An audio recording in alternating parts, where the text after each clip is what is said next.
강혜신의 오늘의 미국. 인플레이션이 돌아왔지만 나는 아무 상관없다. 트럼프 대통령이 어제 한 중요한 말들 가운데 일반 국민과 가장 연관성이 높은 발언입니다. 당선 첫날부터 물가를 낮추겠다는 공약은 포기한 듯 보입니다. 관세가 인플레이션 우려를 현실로 만드는 쪽으로 점점 다가서고 있는 듯 보입니다. 소비자들이 인플레이션에 대한 우려를 하면서 봉급 인상을 요구하고 있고 그런 요구가 반영되고 있기 때문입니다. 불법 체류자 대규모 추방은 공약대로 진행되지 못하고 있습니다. 이민세관국은 하루에 체포되는 불법 체류자 숫자를 더 이상 발표하지 않고 있습니다. 백악관은 일론 머스크가 정부 효율처 수장이 아니라고 말하지만 머스크가 이끄는 도치는 대통령의 칭찬과 함께 종횡무진 공무원 해고를 이어갑니다. 연방법원도 14개 주정부가 한 도치 활동 중단 요청을 일단 기각했습니다. 주정부가 당장 큰 피해를 입는다는 게 입증되지 않았다는 게 이유입니다. 여러 정부 부처에서 해고된 직원들을 다시 불러들이고 있습니다. 농림부의 경우 조류 독감에 대처하기 위해서는 꼭 필요한 인원조차 해고됐었기 때문입니다. 정치적 이유로 특정 스토어나 브랜드를 피하는 쇼핑객이 늘어납니다. 타겟, 아마존, 디즈니, 구글 등입니다.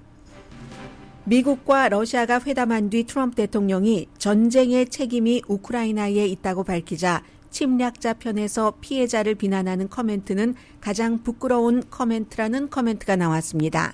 러시아는 휴전 회담을 시작하기도 전에 여러 양보들을 보장받았다고 로이터 통신이 지적했습니다. 트럼프 미디어 회사가 쿠데타와 정치 라이벌 독살 혐의 등으로 볼소나로 전 브라질 대통령을 기소한 판사를 트럼프 컴퍼니가 고소했습니다.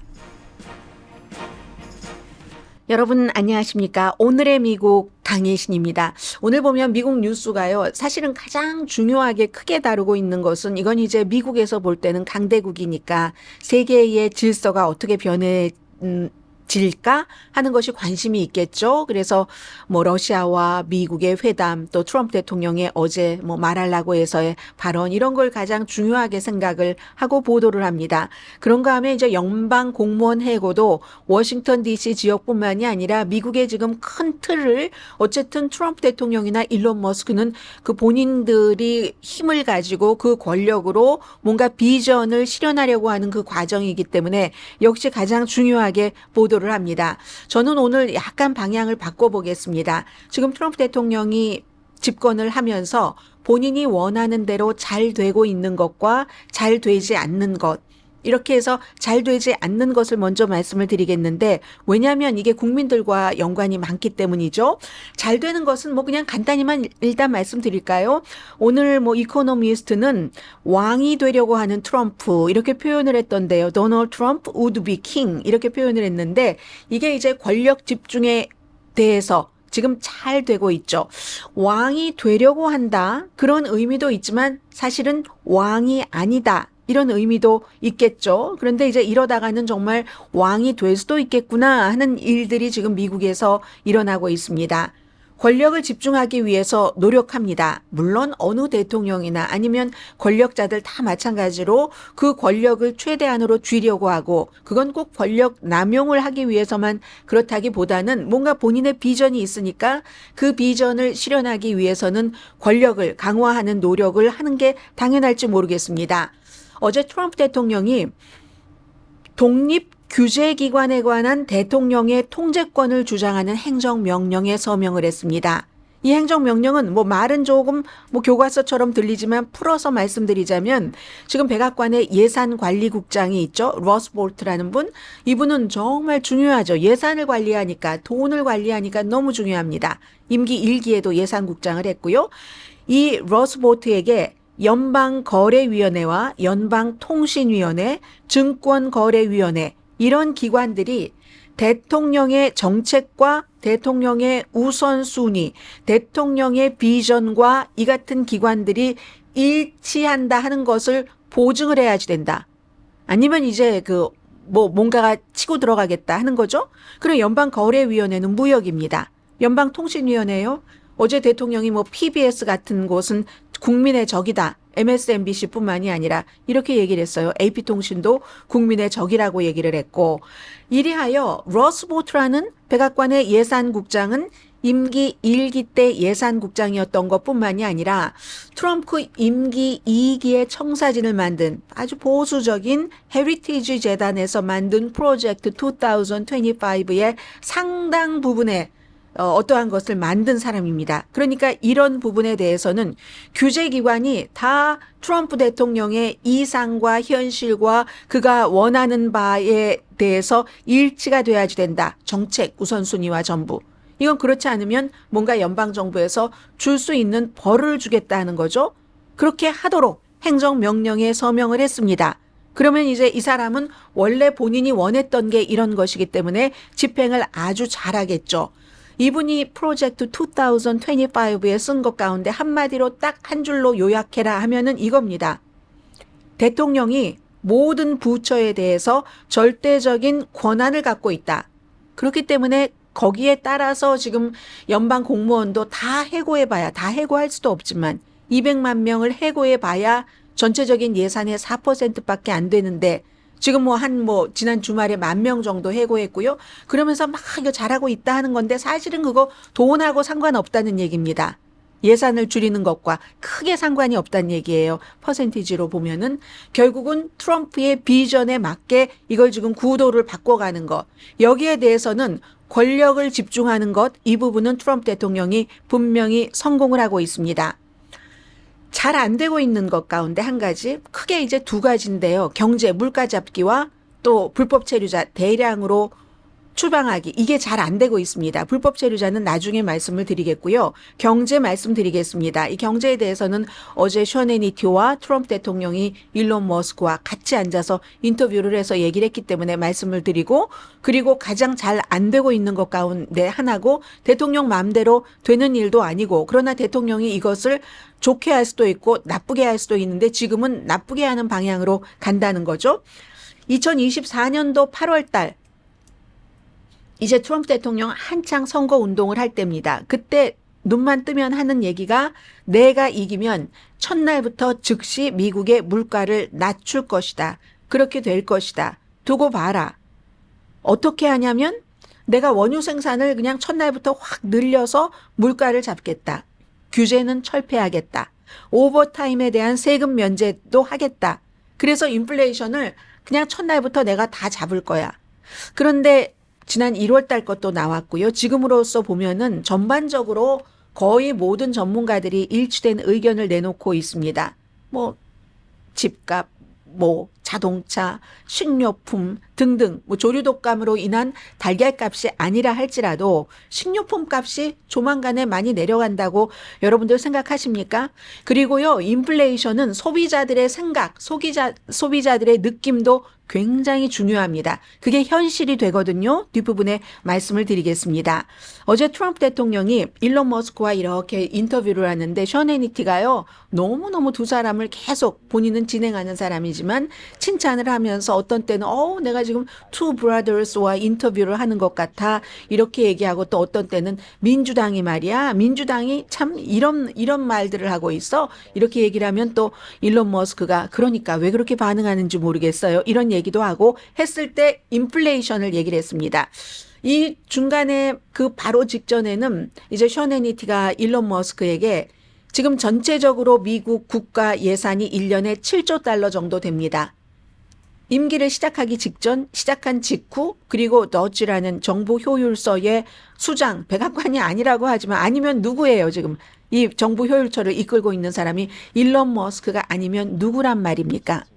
일론 머스크가 딱 그렇게 되고 나서 2조 달러를 내리겠다고 했습니다. 그런데 어제는 1조 달러라고 반으로 싹 깎았습니다. 이것도 불가능합니다. 왜냐하면 7조 달러 가운데 메디케어, 소셜 시큐리티 빼고 국방부 예산 빼고 미국의 연간 부채에 대한 이자율 빼면은 줄일 수 있는 부분이 7천억 달러 정도밖에 안 되는데 어떻게 1조 달러를 줄입니까? 7천억 달러에서 반을 줄여도 얼마입니까? 3,500억 달러. 밖에 안 되는 거잖아요. 그런데 어제 1조 달러 이것도 불과 몇 주일 만에 반으로 줄었습니다. 이런 얘기를 막 하는 동안에 트럼프 대통령이 딱 치고 들어옵니다. 우리 지금 빚이 이렇게 많은데 말이야. 그리고 인플레이션이 돌아오고 있어. 이렇게 인플레이션이 돌아오고 있다고 트럼프 대통령이 얘기를 했습니다. 한번 직접 들어보시겠습니다. Think of it. Inflation's back, and they said, "Oh, Trump, I had nothing to do with it. These people have run the country. They spent money like nobody's ever spent. They were given $9 trillion to throw out the window, $9 trillion, and they spent it on the Green New scam. I call it. It's the greatest scam in the history of the country. One of them. We have a lot of them, I guess, but one of them." 지금 트럼프 대통령이 얘기하죠. 데이라고 얘기하는 데이는 바이든을 얘기하는 것 같죠. 바이든 행정부가 9조 달러를 창밖으로 던져버렸다고 얘기합니다. 이것은 바로 한국과도 연관이 되는 인플레이션 삭감법에 따른 여러 가지를 얘기하는 것이 아닌가. 이제 이렇게 이제 사람들이 보고 있고요. 처음에 얘기하자면 생각해 보세요. look 하면서 인플레이션이 돌아왔어요. 커밍백 했어요. 트럼프 사람이 이렇게 얘기하지만 나 아무 관련 없습니다. 맞습니다. 트럼프 대통령이 이제 집권을 한 지 얼마 되지 않으니까 셔네니티도 옆에서 이제 뭐 2주일 반 이렇게 막 얘기를 하잖아요.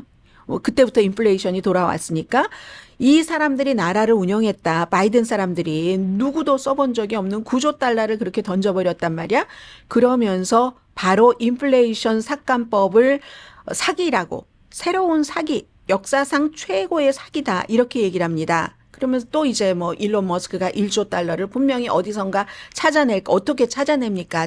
전체적으로 줄일 수 있는 그 액수 자체가 7천억 달러인데 1조 달러를 어떻게 줄입니까? 7천억 달러에서 30%를 줄여야 얼마고 50%를 줄여야지 얼마인데 이제 그런 얘기를 하면서 결국은 트럼프 대통령이 물가를 첫날부터 내가 대통령만 되면은 이건 잡힐 거야. 여기서는 이제 완전히 벗어난 겁니다.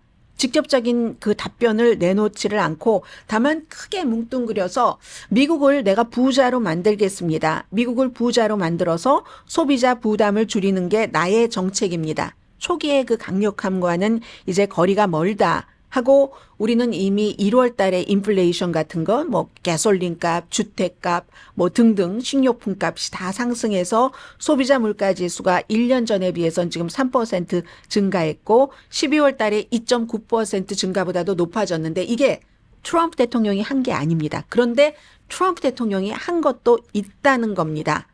사람들의 그 심리, 소비자의 심리가 이제는 후보였을 때 내가 다 인플레이션 잡고 경제는 잘하겠지 하고 뽑아줬었던 사람들이 믿음이 이제 조금 없어지면서 관세에 대해서도 인식을 하기 시작했죠. 처음에는 관세가 미국 돈 버는 거라면 어떻게 돈을 벌어요? 미국 사람들이 물건 살 때 물건 값에 세금을 붙여서 그러니까 내가 돈 내는 거예요. 내가 돈 내서 정부가 갖는 거죠. 그리고 결국은 그 돈으로는 크게 세금 감면을 해주겠다는 거잖아요. 기업과 부자에 대해서. 그런 것들을 알면서 이게 시간이 지나가면서 처음에는 맞아. 트럼프 대통령이 맞아 했지만 그렇지 않을 수 있을 것 같아. 그리고 이제 어제도 이제 며칠 전에 철강과 알루미늄에 대해서 각각 모든 나라 다 25% 관세 붙인다고 했고 그리고는 지금 점검들을 하고 있잖아요. 4월 1일쯤에 자세하긴 발표가 나온다지만 어제는 이제 무슨 약품이라든가 자동차 또 반도체에 대해서도 25% 이거 다 한국과 연관 많이 되는 겁니다. 이렇게 얘기를 하니까 어쨌든 물건값이 다 올라진다는 거네. 그러면 이거는 아니잖아라는 생각들을 한다는 거죠. 그리고 이 같은 모든 그 일정을 상원에서 월스트리트의 억만장자인 하워드 루트닉을 이 상무장관으로 인준을 했습니다. 이 사람이 이제 또 맡아서 하게 되겠죠. 트럼프 인수위원회도 이끌었습니다. 재무장관이 되길 원했는데 일론 머스크도 그렇고 상무장관으로 이제 빠졌어요. 이 사람이 맡아서 하겠죠. 그런데 미국이 인플레이션이 올라갈 것은 이제 어느 정도 각오를 하고 있는 게 좋을 것 같다 하는 시점이기 때문에 말씀을 드립니다. 경제 전문지인 이코노미스트가 미국 사람들이 인플레이션이 이게 올라가는구나 하는 것을 우려하는 것에서 이게 현실로 되겠구나 하는 것을 감지하는 순간이고 그리고 그 같은 일을 하는데 트럼프 관세로 이게 인플레이션이 많이 높아진다 하는 것을 소비자들이 이미 예상을 하고 있답니다. 소비자들이 예상하고 각오하면은요, 그 일이 그렇게 됩니다. 이게 바로 우리가 실제 데이터와 달리 미시건 대학교에서 소비자 심리 지수라는 것을 조사를 하죠. 2월 달에 발표된 소비자 심리 지수가 물가 인상 이런 거 인상된다 이렇게 생각을 하고요. 트럼프 대통령이 당선되고 나서 그런 물가가 인상될 거야 하는 그런 것들이 얼마큼이 될 거야 하는 예상치 같은 것도 1.7포인트나 늘어났습니다. 1.7%라는 것은요, 그냥 수치로는 잘 모르니까 굉장히 급등한 거랍니다. 전문가들이 얘기할 때 1979년도 이후에 3개월 사이에 당선되고 이제 3개월 됐잖아요. 가장 큰 폭으로 소비자들이 인플레이션이 될 것 같다. 이렇게 생각을 한답니다. 그럼 소비자들이 인플레이션을 막 걱정하죠. 불확실성이 지금 굉장히 경제가 나빠질 거야. 이렇게 생각할 때 소비자들은 어떤 행동을 하는가? 그리고 그때 어제는 인플레이션이 오고 있어요. 내 탓이 아니라 바이든 탓이에요. 라고 얘기했지만 얼마 전에는 관세 얘기를 하면서 단기적으로 물가가 오를 수도 있어요. 하고 트럼프 대통령이 직접 얘기를 했죠. 사람들은 이제 그 말을 받아들인 것처럼 보인다고 이코노미스트는 분석을 합니다. 그래서 소비자들이 그래 대통령도 뭐 아니라고 하더니 그렇고 관세도 뭐 다른 나라에서 낸다고 하더니 미국에서 내는 게 맞나 봐. 내가 내는 게 맞나 봐. 이걸 이제 알아가기 시작하면서 그럴 때 물가가 오르는 거 맞네. 그럼 난 봉급은 내려가지 않아도 봉급이 내려가는 것이나 마찬가지네. 이런 것을 사람들의 받아들이면서 생활비가 비싸지겠어. 걱정을 하죠. 그러면 바로 이 미국 사람들은 봉급을 올려달라고 한답니다. 회사에서 회사 사장에게, 가게에서 가게 사장에게 봉급을 올려달라고 하고 그러면 그 회사 사장들도 그렇지 내가 유능한 직원을 빼앗기지 않으려면 봉급을 올려줄 수밖에 없지. 나도 시장 가서 장 보면 물가가 오른 거 뻔한데 어떻게 안 올려주고 일할 수 있겠어? 점심이라도 캐터링해서 뭐 이렇게 먹게 해야지. 이런 식으로 이제 하게 된다는 거죠. 그리고 또 사람들은 봉급은 조금 올려받았어요. 또 물건이 비싸질 것을 예상을 해서 물건을 이제 또 재워놓기 시작합니다. 커피도 사놓고 커피 필터도 사놓고 휴지도 사놓고 그러면 또 수요가 증가하죠. 수요가 공급보다 높아질 때는 또 가격이 상승합니다. 이때는요. 상승하지 않아도 되는 가격이 상승하는 거예요. 소비자들이 미래에 대한 불확실성과 불안감 때문에 사재기를 하기 때문에 지금 이런 식으로 인플레이션이 여러 가지로 관세, 미리 불안한 것 해서 올라갈 수밖에 없다는 거죠. 미국의 임금이요. 1월 달에 1년 전에 비해서 5.9% 상승했습니다. 그리고 미시간 대학교 설문조사에 응한 사람의 20% 이상은 가격이 분명히 오른다. 그래서 가격이 오를 때는 뭐 예를 들어 휴지 같은 것도 오르면 만만치 않아요. 그런데 사람들이 이럴 때는 좀 물건이 비싼 것 있잖아요. 우리 세탁기가 오늘 내일 하는데 이런 전자제품, 가전제품이라든가 아니면 가구 같은 거 꼭 필요한 그런 비싼 물건을 사기에 좋은 시기라고 생각을 하는데 그러한 생각을 하는 사람들의 수치가 30년 만에 가장 높다. 이건 결국은 물가가 오를 수밖에 없다. 여러 가지 실제적인 상황도 그렇고 소비자의 심리에 따라서 지금 이코노미스트의 분석이 틀리지 않는다면 여러분들은 올해의 물가 인상을 당연하게 받아들이고 거기에 따른 예산을 세우셔야지 될 겁니다.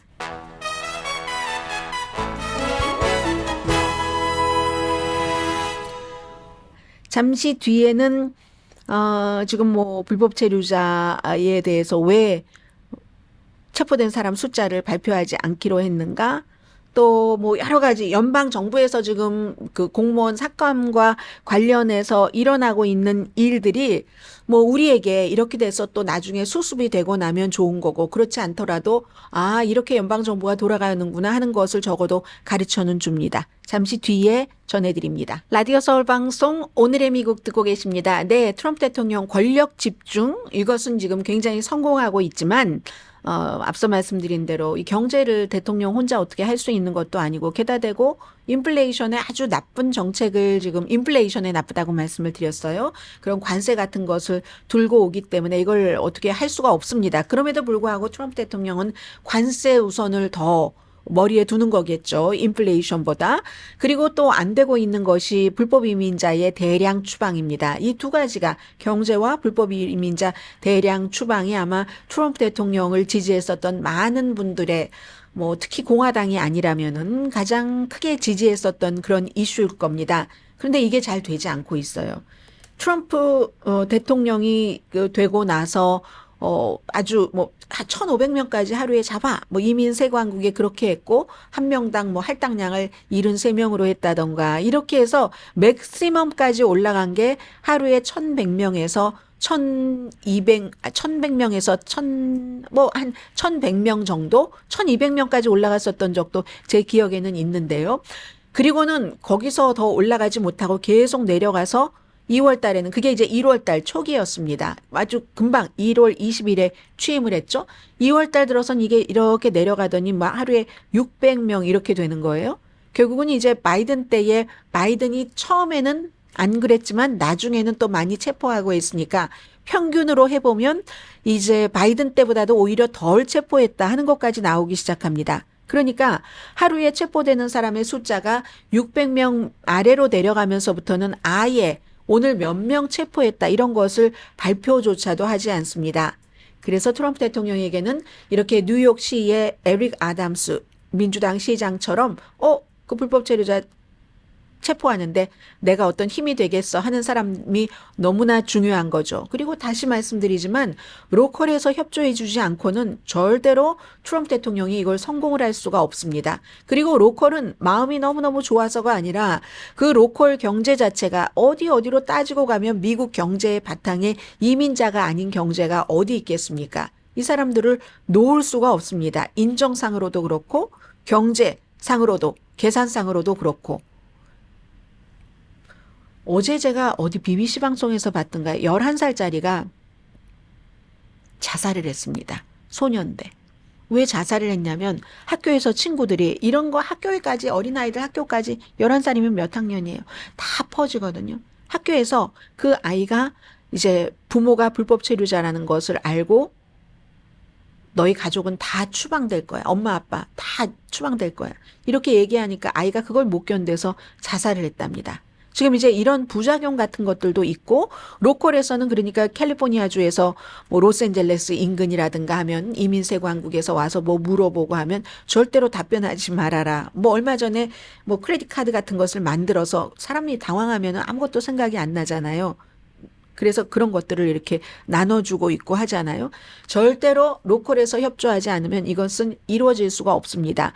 그렇기 때문에 항상 이민 개혁은 의회에서 민주당과 공화당이 함께 포괄적으로 통과시킨 법으로만 가능하다는 거죠. 정상적으로 뭔가가 집행하기가. 이게 또 바이든 때 한 번 있었고 공화당도 양보를 하고 민주당도 양보를 해서. 그런데 그걸 트럼프 대통령이 그거 받지 마 해서 결국은 다 그냥 흐트러 버린 거죠. 그래서 지금 트럼프 대통령이 되고 나서 정말로 불법 체류자들이 그냥 싹 300만 명? 이런 정도가 다 나가버릴 거라고 싹쓸이 될 것이라고 생각하셨던 분들은 그 기대는 이제 버리시는 게 좋을 것 같습니다. 예를 들어서요. 트럼프가 대통령이 되고 나서 사흘 뒤에 이민 그 관세국이요. 뉴요크에 한 무슨 씨푸드 해산물 업체를 유통업체겠죠. 급습해서 3명을 체포했는데 결국은 2명은 보석금을 내고 풀려났답니다. 이런 일들이 지금 너무 많은 거예요. 그래서 대규모 추방은 지금까지는 현실로 이루어지는 것보다는 말로 그치고 있다. 오죽하면 날마다 몇 명 체포하는지를 요즘에 여러분 못 들으시잖아요. 발표하지 않으니까. 그리고 체포되는 사람들 가운데는요. 꼭 남미에서 온 사람들뿐만이 아니라 중국에서 온 사람, 아프가니스탄, 파나마 등등 이 사람들 다 지금 호텔에 갇혀 있답니다. 그리고 또 하나는 보호자 없이 지금 미국에 있는 그런 어린이에 대해서 이제 초당적인 어떤 비영리 법률재단이죠. 이런 데서 도와주고 있잖아요. 그것도 도와주지 말아라 하고 행정명령을 내려버렸기 때문에 한 26,000명 정도가 된다고 하거든요. 부모 없이 미국에서 지금 여러 가지 법원에도 나가야지 되고 하는 그런 미성년자. 캘리포니아주에도 이미그런트 디펜더스 로 센터라고 해서 그런 센터가 있는데 여기서 그러는데 그 26,000명 가운데는 아기, 정말 베이비도 있고 10대 학교에 다니는 아이들, 이런 아이들이 있는데 이 가운데 많은 2만 6천 명, 오죽하면 부모도 없이 혼자 여기를 올 수 있었겠어요. 부모가 너라도 살아라 하고 보냈다던가 하는 그런 케이스가 많이 있을 것 같은데, 이 아이들은 이미 고국에서 학대를 당했거나 아니면 또 인신매매 피해자가 많답니다. 그래서 만약에 미국에서 뭐 비영리재단에서도 이런 거 하지 마라 하고 명령을 내려서 이걸 완전히 전부 100% 멈출 경우 이 어린이들은 이제 인신매매의 피해자가 될 확률이 더 많다고 하고, 또 청문회에 누가 도와줘야지 뭐 어디를 어떻게 가요? 아이들이 뭘 걸어서 어딜 갑니까? 법원이 어딘지도 모르는데, 그러면 이제 추방 명령이 바로 내려진다 하는. 그래서 이 이민 추방에 대해서는 지금 성공하지 못하는 것 같고 앞으로도 성공하기가 좀 힘들어 보인다. 민주당의 도시들이 다 같이 트럼프 대통령의 그 행정부에 협조하지 않는 한, 이렇게 말씀드릴 수 있고요. 연방 판사가 트럼프하고도 연관이 있는 판사 같은데, 워싱턴에 판사가 일론 머스크, 이래서 판사는 판사라는 겁니다. 판사는요, 거의 대부분은 어느 정도까지는 증거와, 어느 정도 훨씬 이상이겠죠. 증거와 본인의 법조인으로서의 양심에 따라서 판결을 내리는 거죠. 워싱턴 DC 연방 판사인데 일론 머스크와 정부 효율성부가 연방 직원들도 해고하고 또 무슨 IRS나 소셜 시큐리티 이런 곳에 모든 데이터를 다 들여다보고 하는 것이 말이 되느냐? 뭐 이거 선출된 공무원도 아닌데 뭐 이렇게 얘기를 하면서 민주당의 뉴멕시코와 캘리포니아 등을 포함해서 워싱턴, 오레곤 다 포함됐어요. 14개 주의 검찰총장이 고소를 했는데 이것을 워싱턴의 판사가 판야 추특한 판사 같던데요. 이거 아니다 하고 거부했습니다. 그 요청을. 왜 거부했냐면 그럼 14개 주정부가 이로 인해서 즉각적이고 돌이킬 수 없는 피해, 우린 즉각적이고 돌이킬 수 없는 하면은 꼭 그 북한의 핵 파기 이걸 생각을 하는데, 즉각적이고 돌이킬 수 없는 피해를 입을 것이라는 충분한 증거를 제시하지 못했기 때문에 일단 그 요청을 거부했습니다. At least now. 지금은. 그 뒤에는 어떻게 될지 알 수 없죠. 항상 법적인 근거로 판단을 한다는 얘기입니다. 그리고 또 다른 판사는요, 오히려 또 반대로 중앙정보국과 국가정보국이 11명의 직원을 해고하는 것을 일시적으로 막았다. 그럼 CIA, 국가정보국. 다 이제 국가정보국장도 새로 들어가고 했죠. 본인들이 원하는 식으로 저 사람을 해고해야지 되겠어. 이걸 연방 법원들이 막았는데 그럼 누구를 해고하려고 했는가? DEI. 이걸 끝내라고 하는데, 다양성, 형평성, 포용성을 끝내라고 하는데 여기에 따르지 않는 사람들을 해고하려고 했고, 해고를 했네요. 일단 해고를 했는데 이거 해고하면 안 돼라고 하니까 그러면 이제 추후의 결정이 있을 때까지는 뭐 휴직, 뭐 행정적인 휴직 상태가 되겠죠. 이 사람들은, 해고된 직원들은 너무 자의적이고 이건 너무 말도 안 되고 헌법상의 권리를 침해하는, 이건 권력 남용이다 하고 소송을 한 거예요. 소송을 했기 때문에 여기에 대해서 그 연방 판사가 일단은 그 사람들 뭐 해고하면 안 된다 하니까 휴직 상태가 됐고요. 그리고 이 더치 팀이 얼마나 거짓말을 하는지, 일론 머스크가 어제 제가 뭐 $500만 절약했다라고 말씀을 드렸잖아요. 또 하루 사이에 $800만 80억 절약했다고 발표를 했네요. 80억 하고 $800만 얼마나 차이가 있는데, 이거 혹시 실수로 이렇게 얘기한 것 아닌가요? 저처럼 숫자를 누군가가 잘못해서. 아니, 거기는 숫자 천재들만 있는데요. 완전 인공지능 엔지니어들. 뭐 어제 션 해니티와 인터뷰할 때 보니까 션 해니티가 그 사람들 도치 직원들 돈 뭐 안 받지? 했더니 뭐 일론 머스크가 근데 그 사람들은 뭐 일반 연방 공무원들과는 달리 뭐 $몇백만 연봉을 받는 사람이고 뭐 막 이런 얘기들 많이 하던데, 그런 사람들이 뭐 숫자를 몰라서 혼돈을 했을까요? 그건 잘 모르겠고요. 어쨌든 연방 공무원을 축소하는 일이 지금 계속되고 있어서, 예를 들어서 국립과학재단 하면 뭔가 연구하는 그 느낌이 팍 오잖아요. 연구만 하는 게 아니라 연구 자금도 지원을 하는데, 어제요 168명을 해고했습니다. 168명이면 전체 그 공무원의 10%랍니다.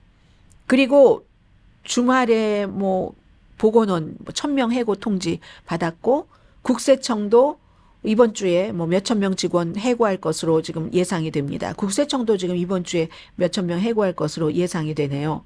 식품의약국에 식품부서 국장이 사임했습니다. 왜냐하면 최근에 너무 많이 식품의약국에서 해고를 했기 때문에 국가의 식품 공급을 안전하게 보호하기가 거의 불가능하다. 그래서 나는 이거 안 된다. 이렇게 얘기했고 오늘 애틀란타 저널 컨스티튜션을 봤더니 거기에 질병통제국이 있잖아요. 애틀란타 질병통제국을 완전히 지금 흔들어버리고 있다. 1,000명이 이메일로 해고 통지서를 받았는데 신문에 보니까요. 그렇게 써 있네요. 그 작은 제목으로. 해고 통지서에 이렇게 써 있대요. 당신은 공무원으로 계속 일하는데 맞지 않아요. 그러니까 뭔가 자격 미달이다. 이런 얘기예요. 해서 이 같은 이메일 통지를 어느 날 갑자기 받은 이 공무원들이 질병통제국 공무원들이 너무 고통스럽고 너무 분노하고 있다. 이렇게 보도를 했습니다. 휴스턴 크로니클은요. 에너지부 관련 나사, 우주항공국 다 에너지부에 속해 있잖아요. 핵도 에너지부, 우주항공국, 나사도 에너지부. 여기도 그러니까 당연히 휴스턴에 본부가 있으니까 350명을 해고를 했는데 말씀드렸었잖아요. 이게 핵을 다루는 엄청난 사람들을 막 해고한 거예요. 도지에서 이 컴퓨터 엔지니어들이 와서 10대, 20대 엔지니어들이.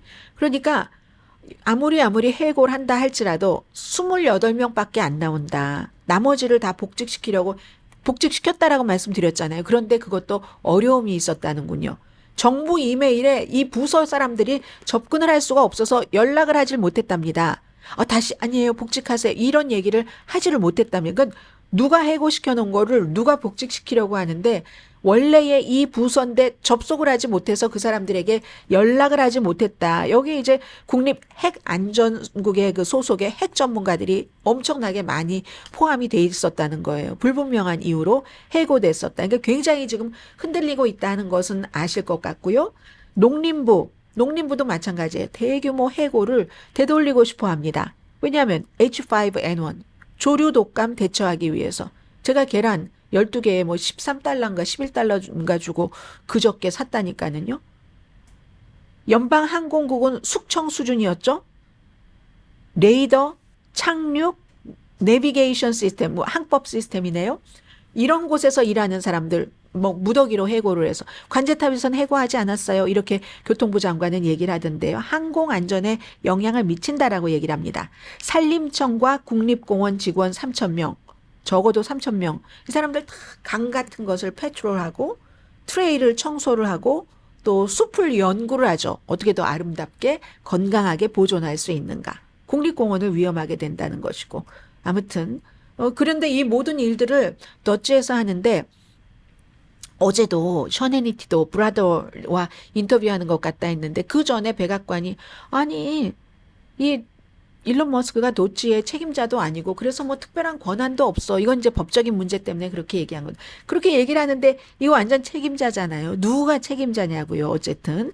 그리고 또 하나는 어떤 그 맹목적인 비용 절감이라고 할까. 비용 절감을 해야지 된다고 생각하는 그런 의견에는 다들 동의를 하고 실제로 일론 머스크의 더치가 오기 전에도 정부 감찰팀도 많게는 무슨 뭐 어느 정도 여기서 좀 뭔가 좀 빼내야지 될 부분이 있다라고 얘기는 했어요. 근데 그게 한꺼번에 못 빼는 여러 가지 이유들이 있는데 뭐 예를 들어서 뭐 메디케이드 같은 이런 부분을 좀 어떻게 사기 같은 것을 없애려고 해보면 정치인들이 엄청 반대한답니다. 이건 또 왜냐하면 유권자들이 막 그 정치인들에게 엄청 화내면서 표를 안 줄 것이기 때문에 그런 좀 근본적인 문제들이 있어서 오늘은 좀 시간이 없어서 여기서 멈추겠습니다만은 일론 머스크의 더치에 이 같은 정부의 개혁 같은 것이 성공하기보다는 실패할 확률이 훨씬 높다는 겁니다. 구조적으로.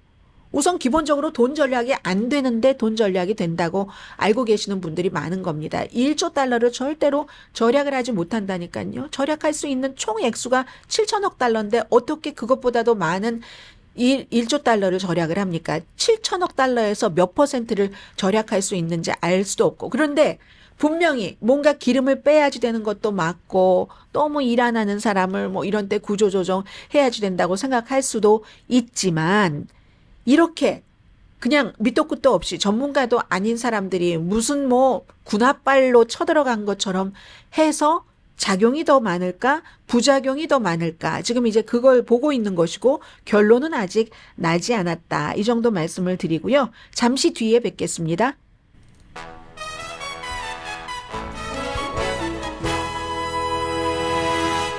라디오 서울방송 오늘의 미국 듣고 계십니다. 말씀 드린 김에 드릴까요? 올해 지금 연방 공무원 막 대대적으로 개혁하는 것이 돈적으로는 워낙에 아무리 해봐야 별로 도움이 안 된다 하는 것이고, 근데 그럼에도 불구하고 이게 성공할 가능성이 낮다고 보는지를 좀 말씀을 드리겠습니다. 뭐 여러분들께서 한번 판단해 주세요. 일론 머스크와 트럼프 대통령은 어제 그 션 해니티와의 인터뷰에서도 계속 지금 연방 정부의 사기가 너무 많아. 사기야, 완전한 사기. 그렇기 때문에 사기와 전쟁을 하고 있는 거야. 이런 식으로 얘기를 하는데 그러한 주장을 지금과 같은 방식으로 실현을 할 수가 없다는 겁니다. 문제를 풀 수가 없다는 얘기인데 1971년도에요. 리처드 닉슨이 가장 이제 지금 트럼프 대통령이 하는 것과 같은 비슷한 일을 해서 닉슨 때문에 만들어진 그런 법들이 많이 있잖아요. 닉슨이 어땠냐면은 그때 이제 국세청장을 딱 새로 임명을 할 때가 되는데, 내가 말이야 국세청장의 자격이 이런 건데 하고 말한 것을 보면은 얼마나 무자비한 놈인지 내가 확인을 해야지 되겠어. 내가 말한 대로 하고 국세청장은 내가 보고 싶은 세금 보고서를 다 들여다보고 나의 친구들은 쫓지 않고 나의 정만을 쫓을 그런 무자비한 인간, 이렇게 얘기를 했어요. 그래서 조니 월터스가 국세청장이 됐는데 조니 월터스가 국세청장이 된 뒤에 닉슨의 말을 안 들었습니다. 닉슨이 뭔가를 들여다봐. 제일 무서운 게 돈과 사람과의 관계죠. 리스트를 딱 줬는데 이 조니 월터스가 닉슨의 이 적의 리스트를 한 번도 쓰지 않았습니다. 언제까지요? 닉슨 그것에 관련해서 의회에서 증언할 때 금고에 보관해 두고 있는 걸, 이런 것이 있었습니다 하고 그때까지 결국 쓰지 않았습니다. 국세청장으로서 그렇게 무자비한 사람이라고 닉슨이 생각을 하고 했는데도 정치적인 보복으로 국세청을 이용을 하는 것은 민주주의에 나쁘다. 그 시절만 하더라도 그런 개념이 있었던 거죠. 지금은 반세기가 지나고 나서 그런 개념이 없어지는 건지도 모르겠습니다. 그래서 이제 국세청이 그때부터 지금까지는 적어도 이번에 트럼프 대통령이 들어오기 전까지는 좀 독립적인 기구로서 좀 자유로웠다고 할까요? 정치적인 간섭으로부터는 좀 어느 정도 뭐 면역도 있었고 했었다고 할까요? 그런데 일론 머스크의 25살의 소프트웨어 엔지니어 케빈 클리거가 지금 국세청 접근 권한 부여받고 여러 가지, 그리고 이렇게 어린 나이의 사람이 뭐 여러 가지 일을 하고 있잖아요. 그러니까 사회보장국장이 뭐 미셸 킹이 사임하고 이거는 말도 안 돼 이렇게 얘기를 하면서, 그리고 또 계속 이 젊은이와 트럼프 대통령과 일론 머스크는 이 강도 이것들을 잡아야지 돼 이런 식으로 얘기를 하고, 사실 공화당도 이런 거 필요해. 연방정부 뭐 좀 이거 다 이렇게 하는 거 필요해. 이런 얘기들을 하는 겁니다. 근데 처리 방법이 이것으로서는 연방정부의 살을 빼고 사기를 빼고 하는 그 개선을 할 가능성이 낮다는 거죠. 사기 중에서 연방정부에서 가장 많이 돈을 절약할 수 있는 것은 의료비 분야죠. 당연히 의료비 과다 청구 같은 거죠. 그리고 어떤 면에서는 인공지능 같은 것으로 숫자 같은 거 딱딱딱딱 잡아내는 거, 이거 도움이 될 수 있을 겁니다. 재무부가요, 연간에 2,330억 달러에서 뭐 아니면은 무슨 5천억 달러? 이 정도까지 낭비가 있을 수도 있다라고 이미 보고 있어요. 근데 이제 일론 머스크가 주장하는 2조 달러보다는 훨씬 작은 건데, 그래서 아무리 일론 머스크가 USAID를 없애봐야 뭐 공무원을 감원해봐야 뭐는 되지 않고, 그리고 사망자가 소셜 시큐리티를 뭐 청구하고 있다. 뭐 얼만큼이나 많은 사람들이 뭐 얼마라고 하던가요? 뭐 몇만 명보다 훨씬 많은 사람들이, 뭐 150살 된 사람들이 그렇게 많은데 소셜 시큐리티를 청구하고 있다. 물론 있을 수도 있겠죠. 그러나 그 숫자는 아주 작을 것이라고 재무부에서는 파악을 하고 있습니다. 그것도 악의적인 것과 또 뭐 악의적이지 않은 그 여러 가지가 되기 때문에, 예를 들어서요, 지난달까지 국세청장이었던 데니 웨벨이 얘기를 합니다. 메디케어에서요, 가장 사람들이 사기를 많이 하는 게 자동 휠체어 있죠. 그 부분에 대해서 굉장히 과다하게 비용을 청구를 한답니다. 과다하게 비용을 청구해서 별로 필요 없는 사람한테도 이거 사세요 해서 엄청나게 또 비싸잖아요. 비싸게 해서 누군가가 중간에 돈을 벌겠죠. 근데 이걸 일일이 들여다보는 걸 정치인들이 싫어한답니다. 유권자들이 싫어하니까요. 꼭 필요한 사람들도 있지 않겠어요. 필요해서 하는데 까다롭게 굴고 안 주고 하고, 근데 그게 문제가 아니라 그냥 필요하지 않는데도 막 하고 이렇게 하는데 정치인들이 유권자가 싫어하니까 싫어한다는 얘기입니다. 그런가 하면 실업수당 청구라든가 메디케이드 이런 부분이 있을 텐데, 실업수당 청구와 메디케이드는 이게 일론 머스크가 더 할 수 없어요. 불가능해요. 주정부에서 관리하기 때문입니다. 평가는 주정부에서 하고 돈은 연방정부에서 주니까. 앞서 말씀드린 것처럼 기술이 어느 정도는 커버할 수 있겠죠. 빨리 계산하고 하는. 그럴 진 이론상으로는 또 가능합니다. 인공지능이 미리 식별하고 미리 검사하는 게 가능하지만. 근데 거기까지 가려면요, 그 시스템과 법을 이용하는 공무원이 필요합니다. 제가 며칠 전에 이 퍼플렉시티와 그리고 중국의 뭐죠? 갑자기 이름을 잊었어요. 중국의 인공지능 딥시크에 똑같은 질문을 똑같이 물어봤습니다. 2월 달을 흑인의 달로 트럼프 대통령이 그 선포를 했습니까? 알면서 물어본 거예요. 인공지능이 어떻게 정확한 답을 선포는 했어요. 뭐 대단하게 뭐는 안 하지만. 그런데 둘 다 뭐라고 얘기하냐면요. 딥시크가 더 심각했어요. 트럼프는 2025년도에 대통령이 아니래요. 그래서 그런 것을 뭐 흑인의 달을 선포한다 만다 할 권한이 없대요. 그리고 뭔가 퍼플렉시리도 꽤 괜찮은데 퍼플렉시리도 그렇게 얘기를 했었던 것 같아요. 아무튼 근데 더 심각한 오류는 딥시크에서 많이 나왔거든요. 이처럼 저는 이제 뉴스를 알고 이 인공지능을 시험해 보기 위해서 거기다가 문제를 넣은 사람이지만 아무것도 모르는 사람이 하면은 이게 되겠습니까? 거기까지 가서 인공지능이 식별하고 계산하게 하려면 그 부서의 시스템을 다 잘 알고 그 법도 다 잘 아는 공무원이 필요한 거겠죠. 경험이 부족한 몇몇 사람들이 국세청, 사회보장 데이터에 접근을 해서 어떤 부분에 대해서는 정말 봐서는 안 돼. 뭐 국세청장 같은 사람도 함부로 볼 수 없는 그런 것들이 있대요. 성배와 같은 거죠. 그런 성배를 어린아이들이 마구, 이럴 때는 그분들이 볼 때는 어린아이들이죠. 아무 정부의 경험도 없는 어린아이들이 그렇게 국장조차도 접근할 수 없는 것에 마구 들어가서 이제 겨우 컴퓨터 사이언스 뭐 대학교 학위가 있거나 아니면 고등학교만 졸업한 아이라거나 그리고 더군다나 그것도 너무나 극우적인 시각을 갖고 있어서 이거 다 지금 현재 공무원 망쳐야지 돼. 이렇게 한 아이들이 무슨 탐정 역할을 하면서 사기꾼들을 잡아내겠다고 어울리지 않는다. 이코노미스트의 지적이었습니다.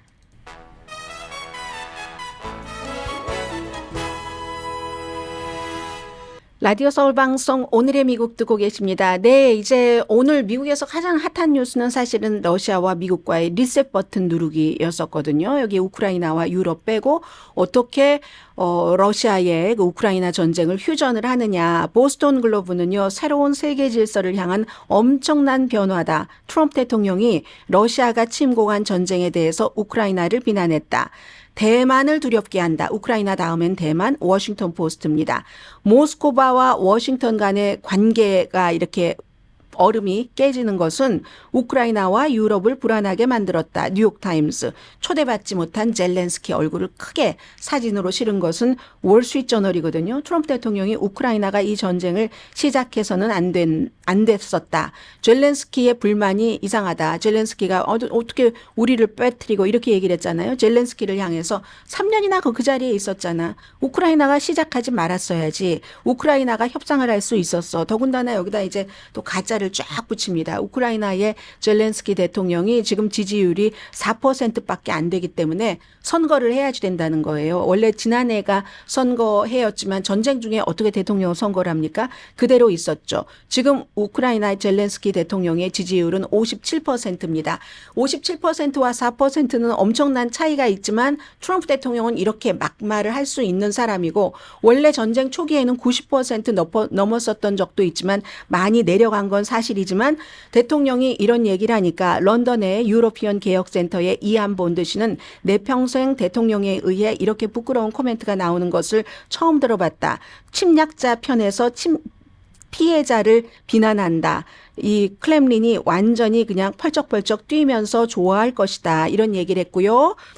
네, 트럼프 대통령의 그 미디어가 왜 브라질의 판사를 고소했는가? 브라질의 볼소나로 전 대통령이 지금의 그 룰라 그 이나시오 그 대통령을 쿠데타를 일으키고 트럼프와 비슷한 거죠. 선거를 인정하지 않고 그리고 이제 막 그 국회 같은 데 가서 싸우고 대통령궁에 가서 그 드실바에게 이런 것을 한 혐의로 체포를 했더니 그 혐의에 대해 그것에 대해서 고소한 것은 아니지만 이 트럼프 측에서는 이 판사가 미국에 있는 트럼프의 트루스 소셜과 럼블에 뭔가 좀 불편하게 판결을 했다. 이건 정말 뭐 이 무슨 뭐 표현의 자유 위배다 하는 식으로. 근데 그게 몇 시간 차이가 있기 때문에 굉장히 조금 도드라져 보였다고 할까요? 좀 정리가 미흡했네요. 내일 뵙겠습니다. 강혜신이었습니다.